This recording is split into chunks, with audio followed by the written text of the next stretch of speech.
करेंगे मज़ेदार सा घर का बना हुआ काबली चनों का पुलाव। काबली चनों का पुलाव तैयार करने के लिए आपको जो जो इंग्रेडिएंट्स चाहिए, बहुत सिंपल इंग्रेडिएंट्स हैं, बहुत ही सिंपल है। हम आपको बताएंगे कि आपने इसमें कौन कौन से इंग्रेडिएंट शामिल करने हैं। सबसे पहले आपने 1 टेबलस्पून लहसुन अदरक के पेस्ट का इस्तेमाल करना है। 1 कप आपने इसमें दही को इस्तेमाल करना है। आपने पुलाव मसाले का इस्तेमाल करना है। ये वही पुलाव मसाला जो हम आपको सिखा चुके हैं। हाफ के आपने काबली चनों का इस्तेमाल करना है और काबली चने आपने बॉईल करके रख लेने हैं। ये बॉईल काबली चने हैं। 2 प्याज आपने लेने हैं, उसको स्लाइस में कटिंग कर लेनी है। 3 गिलास आपने चावलों के लेने हैं और उसको भिगो के रख देने हैं। और साथ ही आपने 4 गिलास यखनी के लेने हैं। अब हम आपको बताएंगे कि आपने इसको तैयार कैसे करना है। इस तरह से आपने एक पतीला लेना है, उसमें 1 कप घी को शामिल कर देना है। ये देखिए हमने पतीला लिया था, हमने उसमें 1 कप घी को शामिल कर दिया था। घी हमारा गर्म हो गया, अब हम इसमें प्याज को शामिल कर देंगे। इस तरह से आपने प्याज शामिल करना है। प्याज शामिल करने के बाद हम इसको लाइट ब्राउन करेंगे। ये देखें इस तरह से जब प्याज ब्राउन हो जाएगा, अब हम इसमें लहसुन अदरक के पेस्ट को शामिल कर देंगे।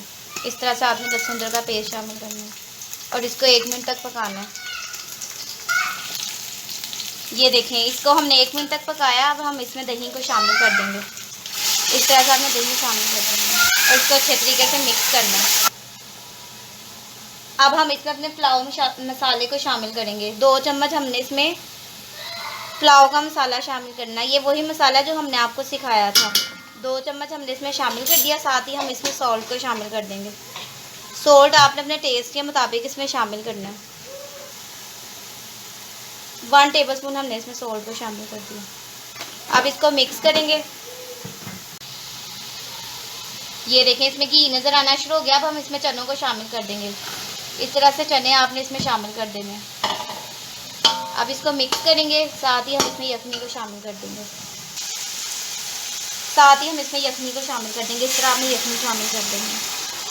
अगर आपके पास यखनी नहीं है तो आप पानी शामिल कर दें। इस तरह से जब इसको बॉईल आएगा फिर हम इसमें राइस को शामिल कर देंगे।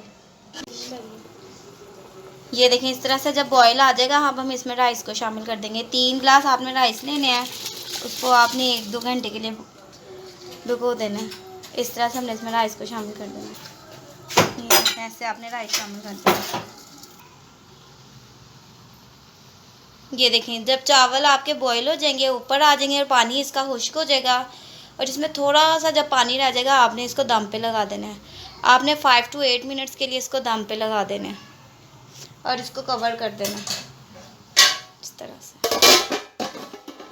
ये देखें इस तरह से जब दम आ जाएगा आपने इस तरह से इसका कवर साइड पे कर देना और इसको मिक्स करना है किनारों से। यहाँ ये किनारों से आपने इसको मिक्स करना है इस तरह से।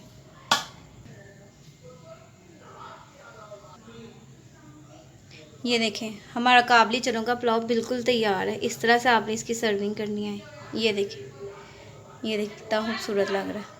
ये देखें आप इसको टिक्कियों के साथ सर्व कर सकते हैं, रायते के साथ, सिंपल रायते के साथ, दही भल्लों के साथ, सैलड के साथ, सिंपल सैलड के साथ, कचूमर सैलड के साथ, खीरों के साथ, किसी भी चीज़ के साथ आप इसकी सर्विंग कर सकते हैं। ये देखें इस तरह आपने इनको तैयार करना है। ये देखें कितना खूबसूरत लग रहा है। हमने आपको इसकी सर्विंग भी बता दिया। आप इसे टिक्कियों के साथ सर्व कर सकते हैं, शामी टिक्कियों के साथ आप इसको सर्व कर सकते हैं, आलू की टिक्कियों के साथ इसको सर्व कर सकते हैं, चिकन की टिक्कियों के साथ आप इसको सर्व कर सकते हैं, दही भल्लों के साथ, सिंपल रायते के साथ, हरा रायते के साथ, हर रायतों के साथ आप इसको सर्व कर सकते हैं, सैलड के साथ आप इसको सर्व कर सकते हैं। देखें ये कितने खूबसूरत लग। घर में ट्राई करेंगे और हमें कमेंट करके बताएंगे कि आपको हमारा काबली चने का पुलाव कैसा लगा। नेक्स्ट टाइम हम मज़ीद मज़ेदार रेसिपीज़ के साथ हाज़िर होंगे। तब तक के लिए टेक केयर। अल्लाह।